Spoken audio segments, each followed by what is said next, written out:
Prezados alunos, iniciando então o bloco 7 da disciplina de Relações Humanas e Ética. Na sequência, falando aqui do processo disciplinar por auto de infração, nós temos o seguinte: além do auto de constatação, que é lavrado pelo fiscal, um outro documento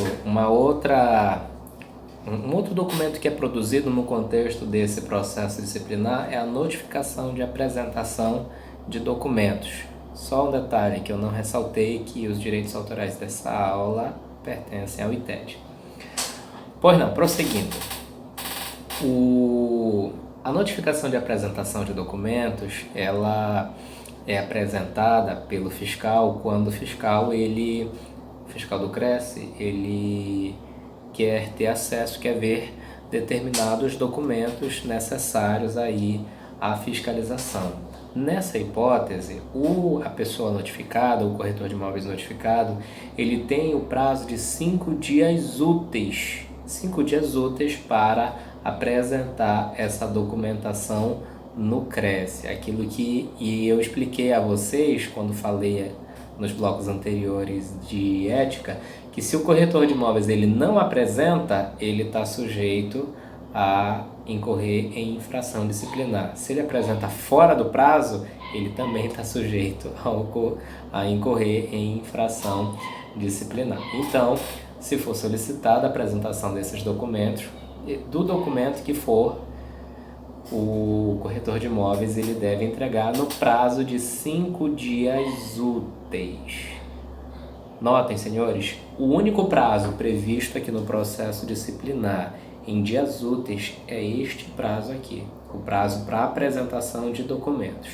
Fora desse prazo, todos os outros prazos aqui, prazo de defesa, prazo de recurso, são em dias corridos, ok? Tem regra aqui no Código de Processo Disciplinar específica para isso. O não atendimento da solicitação, além da infração que eu mencionei ainda há pouco, por expressa disposição no Código Disciplinar, configura a infração do artigo 20, inciso 8º, que é quando o corretor de imóveis viola a obrigação legal do exercício da profissão. E aí o Código de Processo Disciplinar, por conta da necessidade de se fiscalizar esses documentos, ele prevê que o contrato de intermediação, o contrato seu com seu cliente, ele deve permanecer arquivado por pelo menos pelo prazo de 1 ano, a partir do momento em que ele se encerra. Eu particularmente sempre tenho digitalizado, por mais que depois eu me desfaça do documento físico, eu sempre tenho aqui digitalizado. Numa situação como essa, até de mais de ano fica aqui tudo guardado. Outra coisa, os elementos que devem conter essa notificação. Essa notificação, para que ela seja considerada uma notificação regular, ela deve conter basicamente todos aqueles elementos que deve haver no auto de infração, no auto de constatação, a qualificação do autuado, os dados, local, data, hora, o órgão que está notificando. Aí aqui nós temos a indicação precisa do documento que deve ser colocado à disposição da fiscalização e a assinatura do fiscal e da pessoa notificada. Se houver recusa, segue-se aquele procedimento de manda a carta com AR, se não conseguir efetivar a intimação, expede-se o edital. Então, muito importante ficar atento com essa questão aí da intimação, por conta aí de se fazer a intimação por edital, decorrer o prazo e depois você acabar tendo problema por não cumprir com a determinação, não cumprir com o prazo e tudo mais. O artigo 17 do Código de Processo Disciplinar, ele é o que estabelece a possibilidade de que qualquer pessoa com vínculo com o autuado, com o notificado, com com a pessoa que está sendo ali, tendo em seu desfavor um auto de constatação, seja notificado através de seus empregados, através de seus prepostos, ok? Então, qualquer pessoa ligada ali com a pessoa física ou com o representante da pessoa jurídica pode receber o auto de infração, de constatação ou a notificação de apresentação de documentos. Na sequência, como que ocorre aí o processamento desse auto de infração no CRES? Da feita que se lavra um auto de infração, o que acontece? O processo, ele é mandado então, o auto de infração, ele é mandado para a coordenadoria, para o departamento de fiscalização. É lavrado um auto de infração, o auto é mandado para o departamento de fiscalização.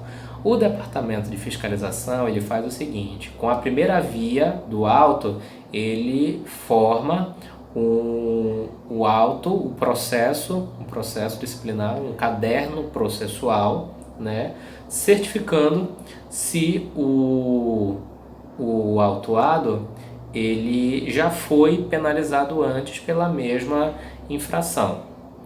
E com a terceira via, ele arquiva para caso os autos se percam e aí se precise fazer uma restauração do processo, já se tem ali o auto de infração.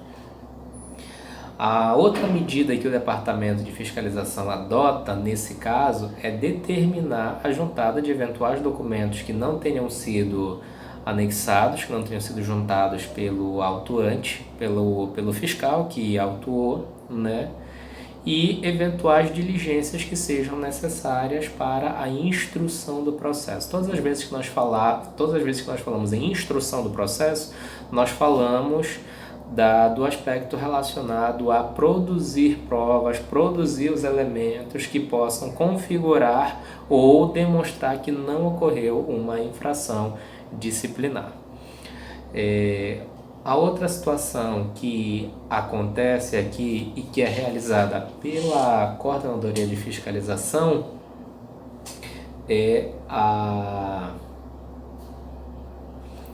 no final, a anotação no registro próprio, né, da autuação e da respectiva decisão final do processo, da decisão final do processo que for originário, então, do auto de infração. Então, a Coordenadoria de Fiscalização toma todas essas providências, forma o processo, arquiva uma terceira via, determina a juntada, diligências que forem necessárias e no final faz o registro da decisão que foi dada no processo aqui com relação àquele auto de infração.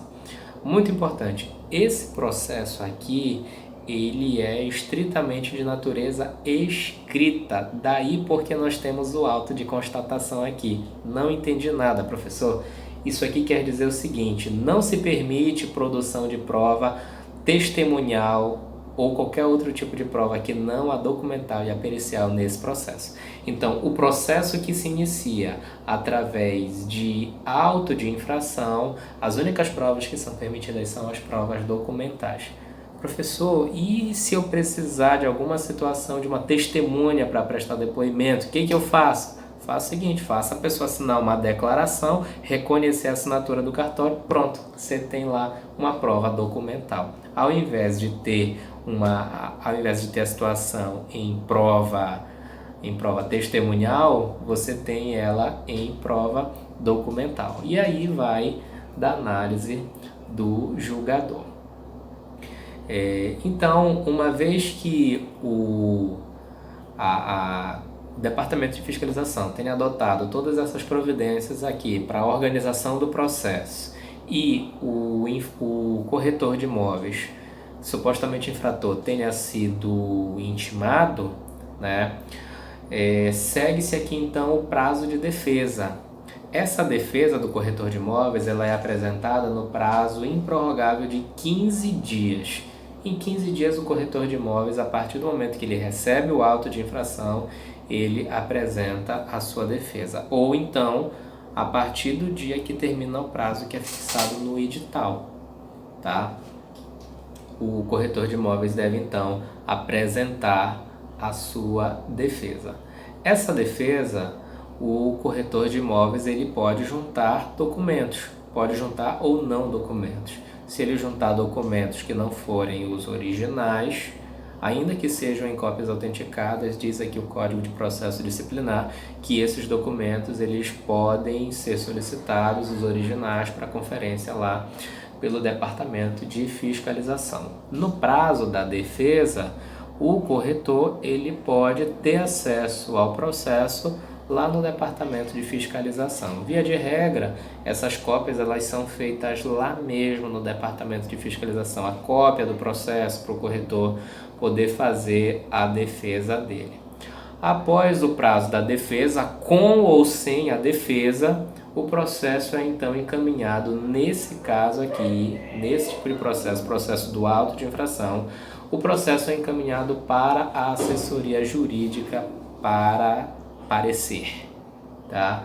A assessoria jurídica, então, na forma do artigo 24 do Código de Processo Disciplinar, quando recebe esse processo, ela vai emitir um parecer, que o parecer é uma análise técnica através de um documento escrito, né?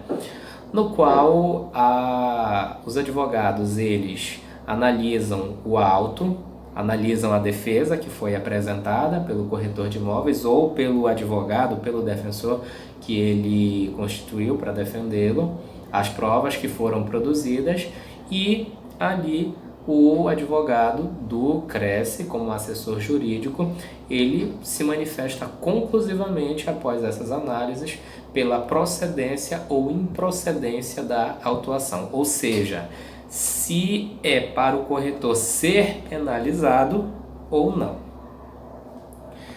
Ou então, caso ele não tenha elementos suficientes para fazer essa manifestação, a assessoria jurídica devolve o processo para o Departamento de Fiscalização, realizar diligências que sejam necessárias à apreciação conclusiva da autuação. Por fim, após o processo ser devolvido para o departamento, caso haja elementos inconclusivos, e aí volta de novo para a assessoria jurídica manda o processo com parecer sobre aquela autuação, se é para aplicar ou não a sanção disciplinar, manda para o presidente do Cresce. O presidente do Cresce, ao receber o processo, distribui para a chamada Cefisp. Distribui o processo para a Cefisp, a Comissão de Ética e Fiscalização Profissional. Note que aqui essa é uma das minhas críticas ao Código de Processo Disciplinar. O artigo 5º, inciso 55 da Constituição, ele prevê como corolários do processo administrativo e processo judicial, como base, né, desses processos, a observância do princípio do contraditório e da ampla defesa. Notem que lá em cima eu falei só de ampla defesa. O contraditório, ele não vem expresso aqui. O contraditório implica o seguinte, que o corretor de imóveis, nesse caso aqui, ele deve se manifestar a respeito de tudo aquilo que seja produzido, a respeito de tudo aquilo que ocorra no processo. Então, assim, se junta um documento, o corretor de imóveis deve ter oportunidade de se manifestar sobre esse documento. Se o denunciante ou quem quer que seja apresente qualquer manifestação, se acha qualquer manifestação, o corretor de imóveis ele deveria, né, ter a oportunidade de se manifestar. Mas na prática não é isso que ocorre aqui. A meu ver, essa situação ela não atende aí o postulado constitucional que determina a observância do contraditório e da ampla defesa. Então, assim como o corretor de imóveis ele deve lançar mão, né, de todos os recursos de direito admitidos para a melhor defesa dele, ele também deve ser intimado, deveria, né, ser ouvido a respeito de tudo aquilo que se produziu de novo no processo. Então, se baixou o processo para uma diligência, para juntar alguma coisa, o corretor de imóveis ele deveria, como parte interessada, como parte acusada, ser intimado para se manifestar, então, com relação ao documento, aquilo de novo que foi juntado no processo. Então, senhores, após o presidente receber o processo da assessoria jurídica, ele então remete os autos à Cefisp. A Cefisp é a Comissão de Ética e Fiscalização Profissional. É o órgão, então, encarregado de proceder ao julgamento dos processos decorrentes de auto de infração. Então, após essa distribuição que o presidente faz a esta comissão, no âmbito desse processo que estamos tratando, o processo por auto de infração, nós iniciamos então o julgamento em primeira instância. O presidente do CRES, então, ao encaminhar o processo para a Cefisp, ele distribui os autos a um relator. O relator nada mais é do que aquela pessoa que vai ficar encarregada, dentre os membros de um órgão colegiado, dentre um grupo de pessoas que tem que exercer uma função julgadora, com a função de fazer um relatório, daí relator, de preparar qual seria a decisão, qual seria a posição a ser adotada naquele caso. E na sessão de julgamento, na reunião de julgamento, ele apresenta aquela posição a que ele chegou aos seus pares e conjuntamente os membros daquele órgão decidem se acompanham aquela posição ou se discordam daquela posição, de modo que prevalece aquilo que for votado, a unanimidade ou a maioria. O relator aqui na Cefisp, percebendo que o processo apresenta deficiências, apresenta ainda, em que pese todas as diligências anteriores que em tese teriam sido tomadas, se ele verificar que o processo ainda precisa de diligências, ele então remete os autos ao Departamento de Fiscalização, tá? Para que então ocorra essas eventuais diligências. Na sessão de julgamento da Cefisp, o processo já todo em ordem para que o relator da Cefisp possa então manifestar o seu voto, a sua posição, o relator ele vai tratar do mérito da autuação, ou seja, se o corretor cometeu ou não infração disciplinar, se a conduta do corretor se amolda ou não aquela situação que é prevista na Lei 6530, no decreto ou no Código de Ética, de modo que o relator ele vai indicar qual foi a infração cometida e vai indicar qual é a sanção que no caso deve ser aplicada.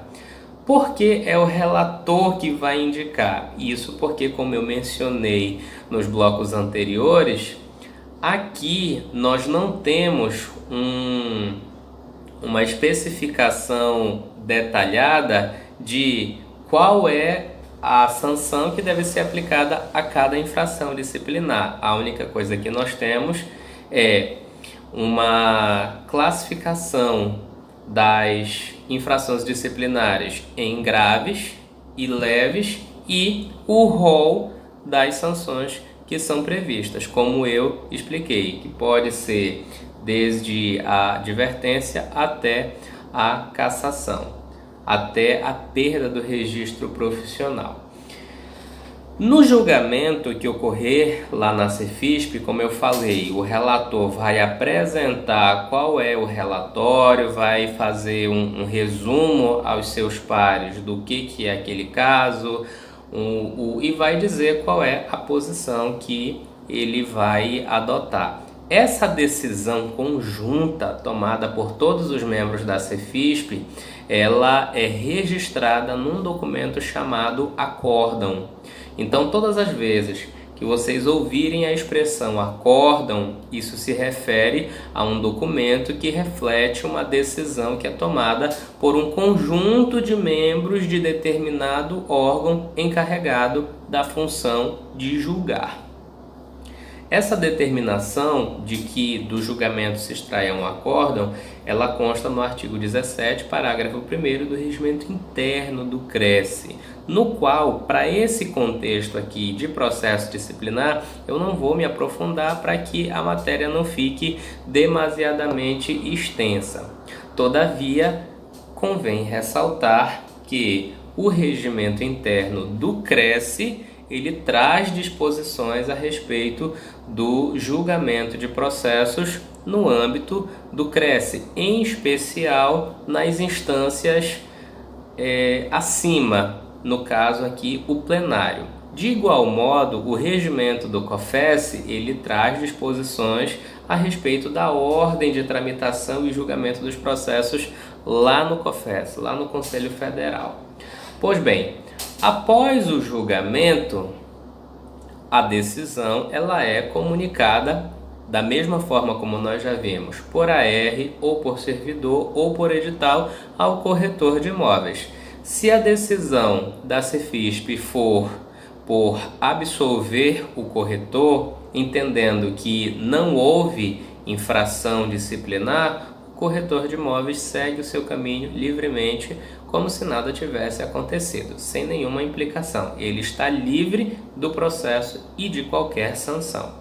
Agora, se a decisão da Cefisp for por aplicar uma sanção ao corretor, entendendo ter havido a configuração de uma infração disciplinar, de qualquer modo, em qualquer caso, os autos são sempre remetidos ao presidente do CRECE. A Cefisp julga, manda o processo de volta ao presidente e o presidente faz a comunicação.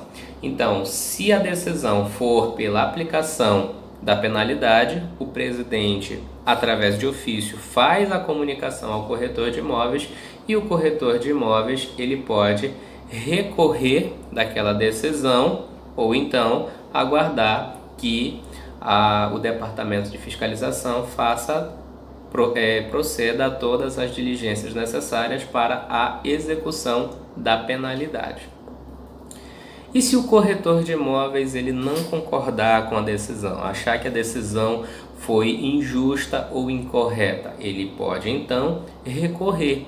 O procedimento do recurso, ele está previsto no artigo 33 do Código de Processo Disciplinar, que determina que o corretor de imóveis ele vai interpor esse recurso no prazo de 30 dias, através de petição escrita, obviamente, ao presidente do CRECE, que posteriormente fará a remessa desse recurso para a apreciação do COFES.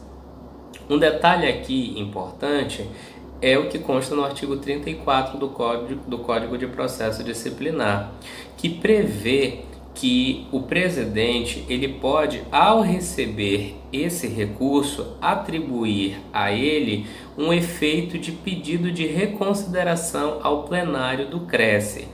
O plenário, senhores, é o órgão máximo de julgamento dos CRECES. Então, quando o presidente atribui esse efeito de pedido de reconsideração, isso quer dizer que, além de essa comissão de ética e fiscalização ter julgado, o caso ele vai ser analisado pelo plenário do CRECE, composto por todos os conselheiros do regional. Então, o plenário do CRECE vai decidir se a decisão da comissão de ética e fiscalização foi acertada ou não.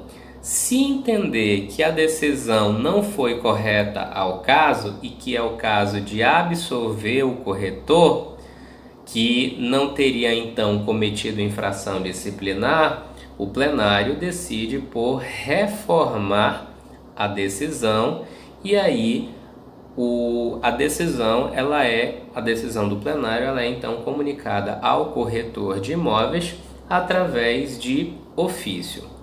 Se a decisão ela for a decisão do plenário no pedido de reconsideração, se a decisão for por manter a decisão, aí o recurso já interposto, ele é então encaminhado para o COFES.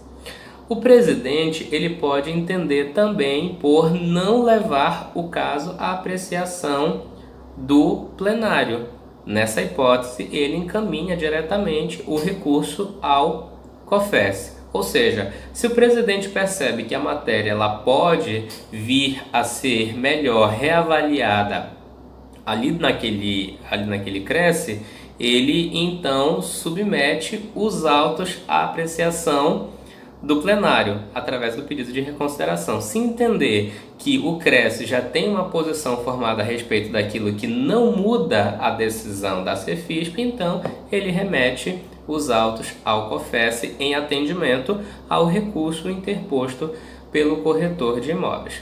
Uma outra situação particular aqui é que, nos casos da sanção disciplinar de suspensão ou de cancelamento da inscrição, o presidente ele é obrigado a remeter os autos com recurso ou sem recurso do corretor de imóveis ao COFES para que a decisão de suspensão e cancelamento ela seja então referendada, como se fosse aqui um reexame necessário. Então, o processo lá no COFES, em termos de recurso, vai seguir o que determina o regimento interno, e da decisão o corretor de imóveis é comunicado se a sanção disciplinar aplicada foi mantida ou se ele foi então isento de qualquer responsabilidade disciplinar, se não foi então aplicada a ele nenhuma sanção. Caso seja então mantida a sanção disciplinar aplicada, segue-se então a execução das penalidades. No caso das sanções de advertência, censura e multa, após a comunicação da aplicação dessas sanções ao corretor de imóveis, elas ficam então registradas para fins de reincidência, caso o corretor de imóveis ele incorra novamente naquela mesma infração disciplinar, aí, como nós vimos anteriormente, ele pode ter aí uma agravação da pena. E se for no caso aplicado multa, essa multa ela já vai ser dobrada. Quanto à suspensão, nós temos uma situação que até caiu em desuso, porque a suspensão ela era anotada na carteira do corretor de imóveis, que dispunha então do prazo de 10 dias para levar o documento até o CRES para a anotação da suspensão. E caso o corretor de imóveis ele não levasse o documento ao CRES para ser anotada a suspensão, o presidente, a partir da certidão do Departamento de Fiscalização, encaminhava o caso para a apreciação do plenário, que deliberava pelo cancelamento da inscrição do corretor de imóveis. No caso da sanção de multa, após o prazo de 30 dias contados da decisão que definitivamente aplicou aqui a sanção ao corretor, se não for paga nesse prazo de 30 dias após a decisão, a multa, o débito referente à multa, ele é inscrito em dívida ativa e depois é cobrado judicialmente através de execução fiscal. Daí porque, havendo a possibilidade de cobrança do débito relacionado ao corretor de imóveis através de execução fiscal, é que os tribunais eles vêm se posicionando contrário à posição de cancelamento da inscrição do corretor de imóveis por dívida, tanto de anuidade como de multa, porque há possibilidade de o regional cobrar esse débito na justiça, inclusive através de penhora de bens, bloqueio de bens. Se ocorrer, no caso, além da infração disciplinar, infração penal, o presidente necessariamente comunica o fato também à autoridade policial competente para as providências cabíveis.